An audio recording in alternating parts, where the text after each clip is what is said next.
शब्दांच्या वाटेवर नवे क्षितिज गाठूया.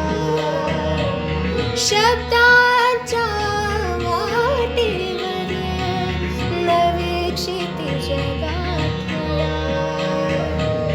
सह्याद्रीच्या संगतीने, सह्याद्रीच्या संगतीने साहित्य दीप उजाळूया.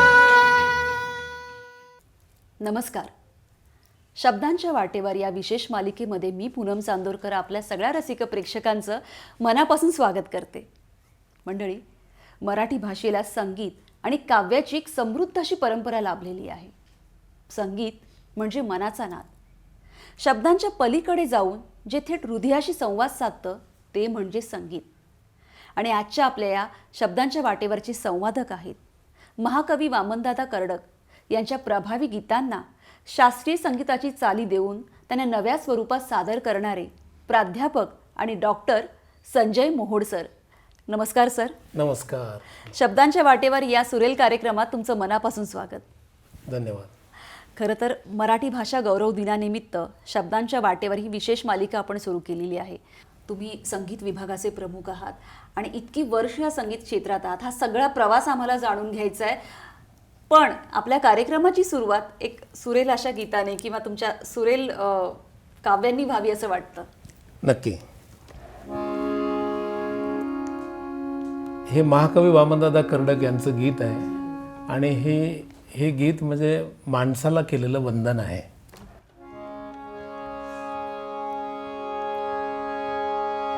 माणसा माणसा इथे मी तुझे गीत गावे. माणसा इथे मी तुझे गीत गावे. असे गीत गावे, असे गीत गावे तुझे हित व्हावे. माणसा इथे मी तुझे गीत गावे. माणसा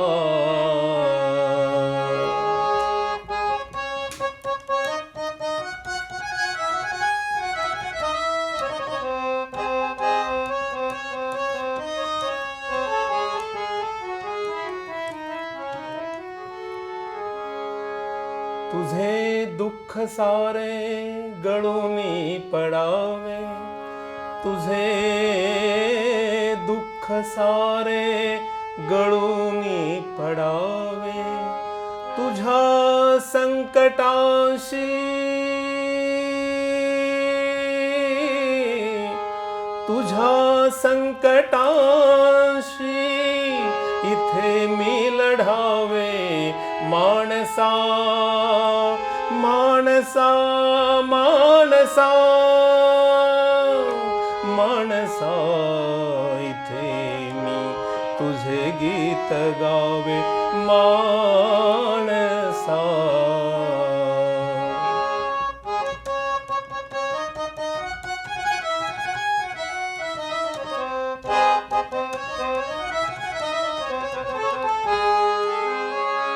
इथे सारे सारे, इथे सारे सारे नवे पेरताना.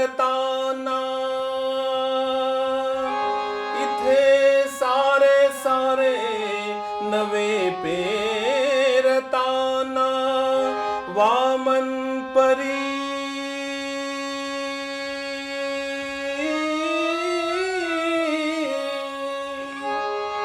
वामन परी मी तुझे हात व्हावे. माणसा इथे मी तुझे गीत गावे. माणसा माणसा रे माणसा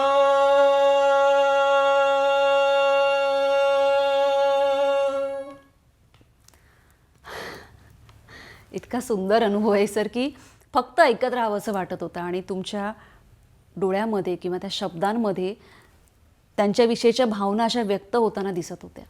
त्यांच्याविषयी तर आपण बोलणारच आहोत, पण या प्रवासाची सुरुवात कशी झाली त्याविषयी थोडं ऐकायला आवडेल. मी मूळचा अकोला जिल्ह्यातील आहे. आखातपडा नावाचं माझं छोटंसं गाव आहे. तिथं माझे आईवडील राहायचे. ते शेती करायचे, पण त्यांना गाण्याचा छंद होता. म्हणजे माझी आई गायची आणि वडील पण गायचे.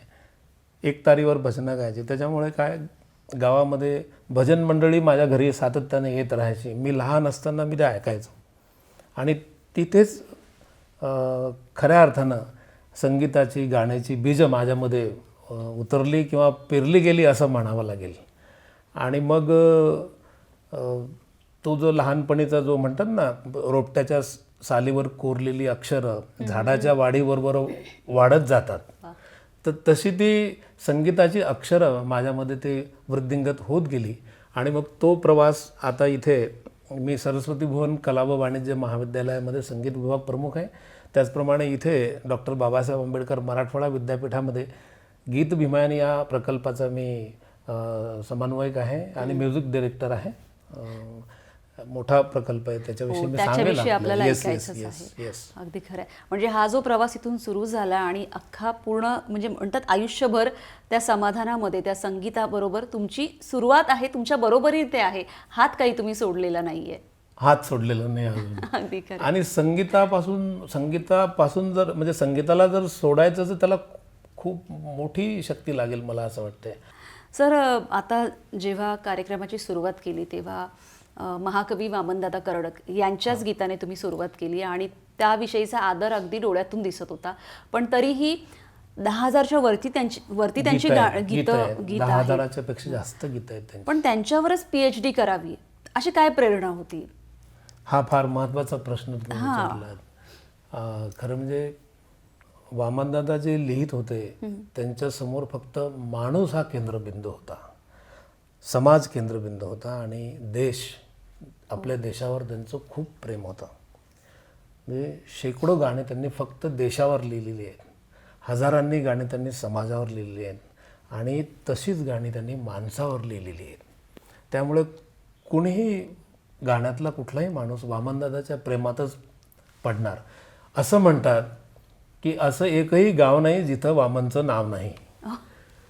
त्यामुळे आजही कुठं कोणाही खेड्यागावात आपण जर गेलो तर तिथे नवीन गाणं मला कोणीतरी आणून देते, कारण त्यांना माहीत आहे की मी वामनदादांच्या गाण्यावर मी संशोधन केलेलं आहे आणि मी ते गाणे गातो. अगदी खरं आहे. म्हणजे माणूस हा केंद्रबिंदू ठेवून त्यांची सगळी गीतं आहेत. थोडंसं आम्हालाही ऐकायला आवडेल. तुम्ही अशी भूक वाढवताय आमच्या रसिक प्रेक्षकांची. बरोबर ऐकवतो. हो.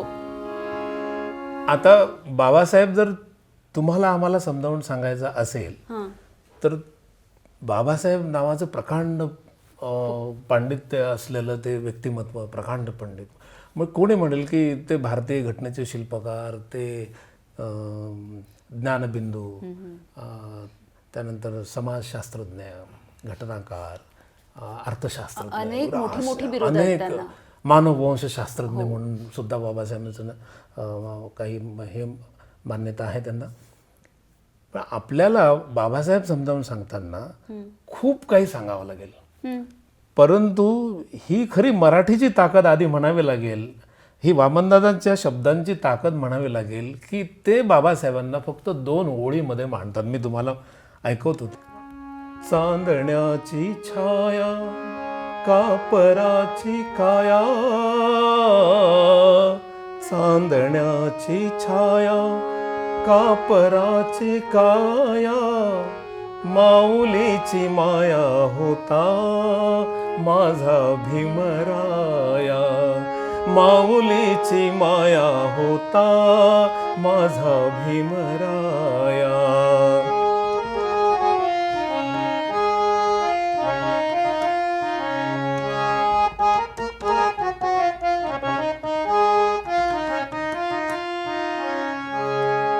चोचितला चारा देत होता सारा, चोचितला चारा देत होता सारा, मायेचा उबारा देत होता सारा, मायेचा उबारा देत होता सारा. भीमाई परी चिल्या पिल्यांवरी, भीमाई परी चिल्या पिल्यावरी पंख पांघराया होता माझा भीमराया, पंख पांघराया होता माझा भीमराया. चांदण्याची छाया कापराची काया, माऊलीची माया होता माझा भीमराया, माझा भीमराया, माझा भीमराया.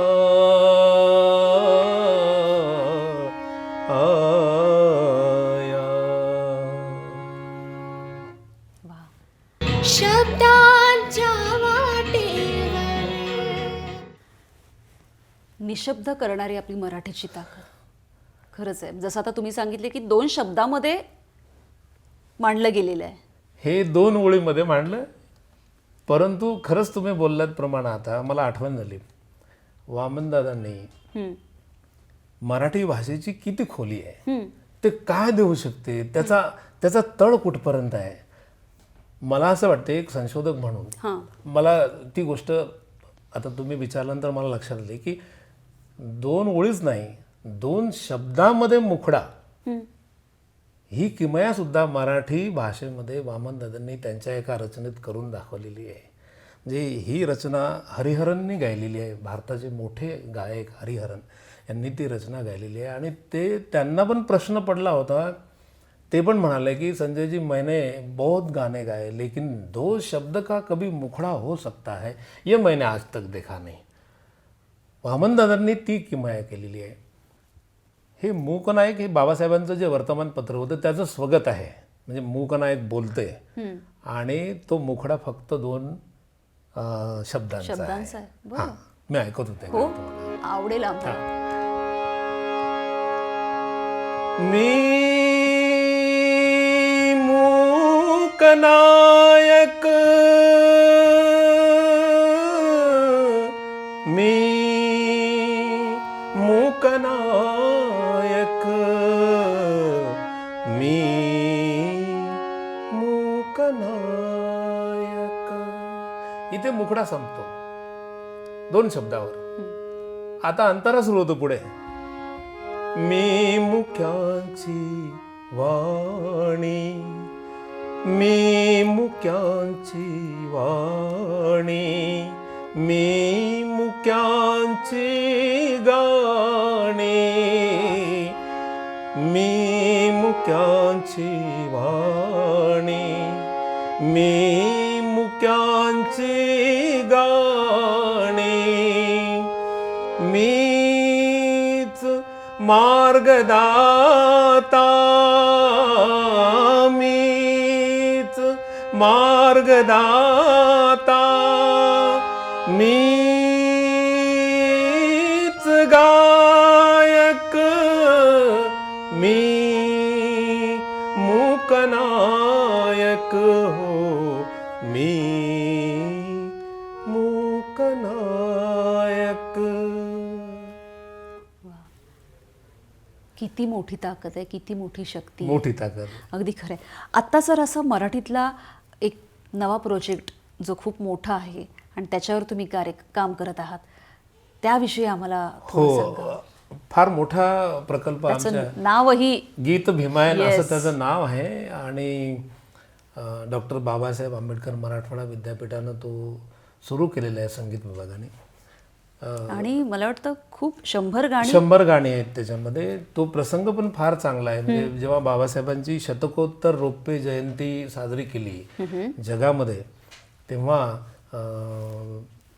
कोलंबिया विद्यापीठाने बाबासाहेबांना सिम्बल ऑफ नॉलेज असं म्हणून गौरवलेलं आहे उपाधी देऊन. म्हणजे 250 वर्षांच्या त्यांच्या सर्वेमध्ये सर्वात तेजस्वी विद्यार्थी कोण, बुद्धिमान विद्यार्थी कोण, असं जेव्हा सर्वे झाला कोलंबिया विद्यापीठाचा, तेव्हा बाबासाहेबांचं नाव त्यांनी निवडलेलं आहे.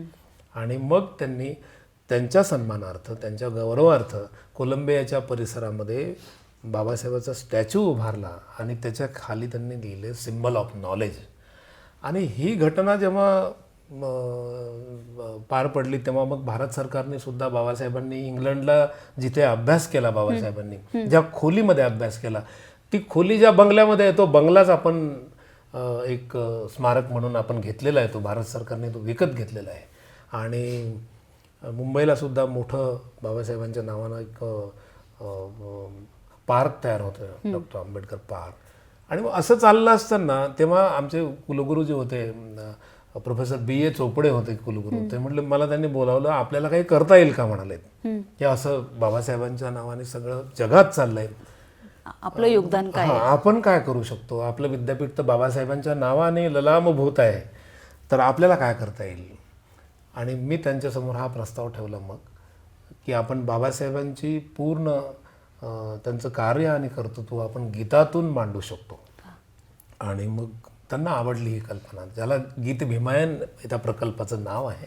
त्याच्यामध्ये 100 गाणी आहेत आणि ही 100 गाणी आम्ही वामनदादांच्या 10,000 गाण्यातून निवडली, हे महत्त्वाचं आहे. म्हणजे त्यांच्याच एवढ्या गीतांमधून ही 100 गाणी. हां, त्यांनी 10,000 गीत रचना करून ठेवल्या आणि त्याच्यातून आम्ही बाबासाहेबांच्या जीवनाचे प्रसंग जे आहेत, महत्त्वाचे प्रसंग, त्याच्यातून आम्ही निवडले.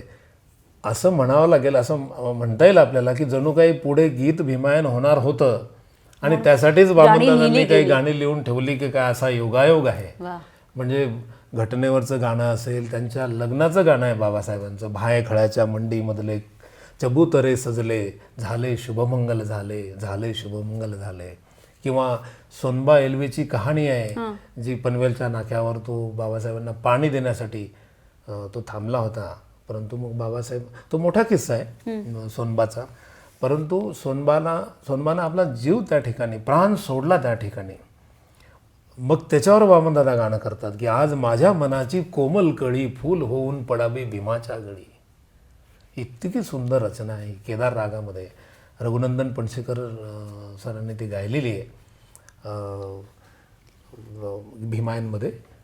फार असे विविध प्रसंग आम्ही, एखादं छोटंसं कडवं त्याचं घेता येईल आपल्याला. समग पमद पनीर सा, आज माझ्या मनाची कोमल कळी, आज माझ्या मनाची कोमल कळी, आज माझ्या मनाची कोमल कळी, फूल होऊन पडावी, होऊन पडावी, फूल होऊन पडावी भीमाच्या गळी, आज माझ्या मनाची कोमल कळी, आज माझ्या मना.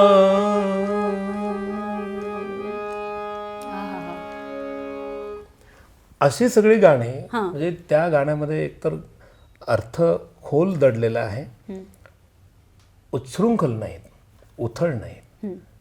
जीव वामनदादांनी आपला स्वतःचं आयुष्य पिळवटून टाकलं आणि ते गाणे त्यांनी काय म्हणतात त्याला, काढले त्याच्यातून, असं आयुष्य पिळवटून काढून. जसं महिला जेव्हा कपडे धुणं धुतात आणि धुतल्यानंतर ते वाळू घालतात आणि मग ते पिळून मग वाळू घालतात ना, तसं त्यांनी स्वतःचं आयुष्य असं धुवून काढलेलं आहे आणि पिळून मग ते वाळू घातलेलं आहे.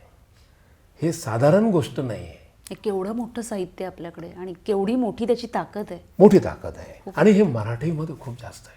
हिंदी गाणे केले त्यांनी, उर्दू पण केले. उर्दूमधला खमसा नावाचा प्रकार जो आहे त्यांनी इकडे आणला आपल्या गाण्यामध्ये. उर्दूमध्ये रचना आहेत, कव्वाली केलेल्या आहेत त्यांनी.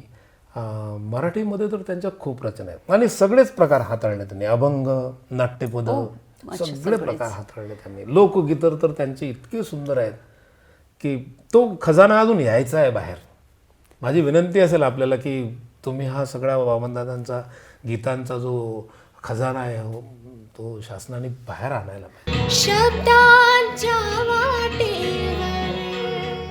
नक्की संजय सर, मला विचारायचं की ज्या उत्कटतेने तुम्ही आता सांगितलं की अख्खं आयुष्य पिळवटून त्यांनी ती गाणी तयार केली, 10,000च्या वरती गाणी आहेत आणि एवढ्या मोठ्या प्रकल्पात त्यांची 100 गाणी निवडली जातात. महाकवी वामनदादा कर्डक त्यांच्याविषयी अजून आम्हाला ऐकायला आवडेल, कारण ज्यांच्यावर तुम्ही PhD करत आहात आणि अख्खे आयुष्य संशोधन करत आहात, तर त्याविषयी आपल्या पुढच्या पिढीसाठी कळावं म्हणून त्यांच्याविषयी सांगा. एका ठिकाणी त्यांना साहित्य संमेलनाचं उद्घाटन करायचं होतं वर्ध्याला. बोलण्याचा आणि त्यांचं असं म्हणजे त्यांना प्रश्न पडला की मी गीतकार आहे, कवी आहे, लिहितो, आता बोलायचं कसं. तेव्हा त्यांनी एक कवितेच्या 2 ओळी सादर केलेल्या आहेत. कविता ही शब्दांची गुलाम असू नये, तिने दुःखितांना सलाम करावा. बरोबर.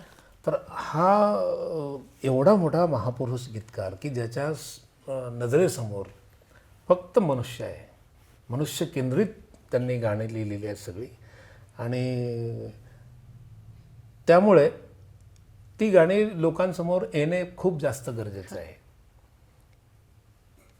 आणि सर, त्यांनी एवढं जे कार्य केलं आहे तरीही मगाशी गप्पांच्या ओघात तुम्ही सांगितलं होतं की त्यांच्याकडे घर पण त्यांनी स्वतःसाठी ठेवलं नाही. ते फकीरी वृत्तीनं जगले. जिथे जायचे तिथेच गाणे लिहायचे, सारखे भ्रमंतीवर असायचे. ते पायाला भिरकं बांधून ते अख्खा महाराष्ट्राने देश फिरलेले आहेत. आणि एवढं मोठी एक समृद्धी संपदा त्यांनी. यातला एक शेर फार बोलका आहे. सुहागन होने वाली जो भी दुल्हन बन के बैठी, किसी की होने वाली बहू या किसी की बेटी हो, समय शादी का हो या मंडवे में बारात आई हो, तुम्हारी शादी या रोको, वरों को रन में जाने दो. बघा, या देशाविषयी वामनदादांचं प्रेम इथं आपल्याला दिसून येते की तुम्हारी शादी या रोको, वरों को रन में जाने दो, और दुल्हनिया कुमारी तुम रहो, फोड़ दो कंगन वतन के वास्ते दे दो, जवानो तन बदन और मन वतन के वास्ते दे दो. अशा गीत पंक्ती त्यांनी. प्रत्येक त्यांच्या गीतामध्ये माणुसकीची एक झाक बघायला मिळते, देशाविषयी, माणुसकीविषयी. दैनंदिन जीवनातले सुद्धा प्रसंग म्हणजे वामनदादा का आवडावेत, ते अगदी खेड्यातल्या गरीब माणसाला, न शिकलेल्या माणसाला तितकेच प्रिय आहेत. आणि दुसरी गोष्ट, वैज्ञानिकांना सुद्धा ते भुरळ घालणारे आहेत. त्यांच्या एका गाण्यामध्ये विज्ञान कसं आणलं बघा. अणुसिद्धांत मांडतात ते. चुना विटा माती एके जागी येता, उंच उभी इमारत राहता, रूप दुजे धुळीच्या कणाचे, बीज असे हे चांगुलपणाचे. बघा आता, म्हणजे आपल्या सामान्य माणसाला काय होते की चुना विटा सिमेंट रेती वगैरे एकावर एक ठेवून इमारत तयार होते, ही स्थूल दृष्टी आहे. वामनदादा सूक्ष्म पाहतात, ते सायंटिस्ट आहेत. ते का म्हणतात, चुना विटा माती एके जागी येता, उंच उभी इमारत राहता, रूप दुजे धुळीच्या कणाचे. ते धुळीच्या कणाचं रूप आहे. हा सायंटिफिक अप्रोच आहे वामनदादांचा. ही वैज्ञानिक दृष्टी, ही मराठीची ताकद आहे. खरंच अगदी खरं आहे. विज्ञानाला सुद्धा फक्त गवसणी घालणारा माणूस पाहिजे, हे महत्वाचं आहे. खूप छान सांगितलं सर. गवसणी घालणारा माणूस पाहिजे. म्हणूनच म्हटलं आपल्या शब्दांच्या वाटेवर या कार्यक्रमामध्ये असे अनेक मान्यवर जे येत आहेत आणि त्याच्यामध्ये आपली मराठी किती समृद्ध आहे हे आपण सगळ्यांपर्यंत पोहोचवत आहोत. सर, कार्यक्रमाचा हा जो आपला समारोप आहे तो एका त्यांच्याच लोकगीताने व्हावा अशी एक इच्छा आहे.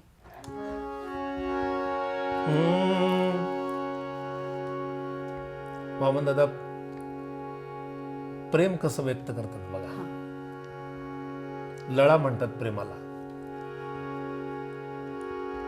जसा तुझा गोड गळा फुलवी रानमळा, जसा तुझा गोड गळा फुलवी रानमळा, तसा मला लावलळा, तसा मला लावलळा, तसा मला लावलळा, तसा मला लावलळा.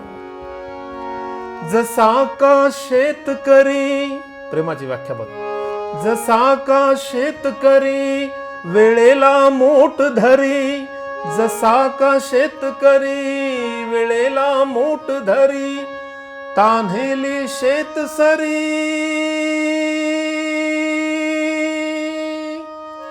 तान्हेली शेतसरी मोठचा घोट करी मोठचा घोट करी मोठचा घोट करी नव्या नवतीची कळा पाठ करी खळा खळा नव्या नवतीची कळा पाठ करी खळा खळा तसा मला लावलळा तसा मला लावलळा तसा मला लावलळा तसा मला लावलळा सावली सोन सखी जाईना दूर कधी सावली सोन सखी जाईना दूर कधी जाईना दूर कधी राहीना दूर कधी जाईना दूर कधी राहीना दूर कधी राहीना दूर कधी राहीना दूर कधी जसा विहिरीच्या तळा जसा विहिरीच्या तळा गाळ सोडीना जळा तसा मला लावलळा तसा मला लावलळा तसा मला लावलळा तसा मला लावलळा शेवटचं कडवं वामन गीत आहे तिथे संगीत आहे वामन गीत आहे तिथे संगीत आहे प्रीतीची रीत आहे तशीच प्रीत आहे प्रीतीची रीत आहे तशीच प्रीत आहे तशीच प्रीत आहे तशीच प्रीत आहे गाणारा गोतावळा करी गाणारा गोळा गाणारा गोतावळा करी गाणारा गोळा तसा मला लावलळा तसा मला लावलळा तसा मला लावलळा तसा मला लावलळा तसा मला लावलळा तसा मला लावलळा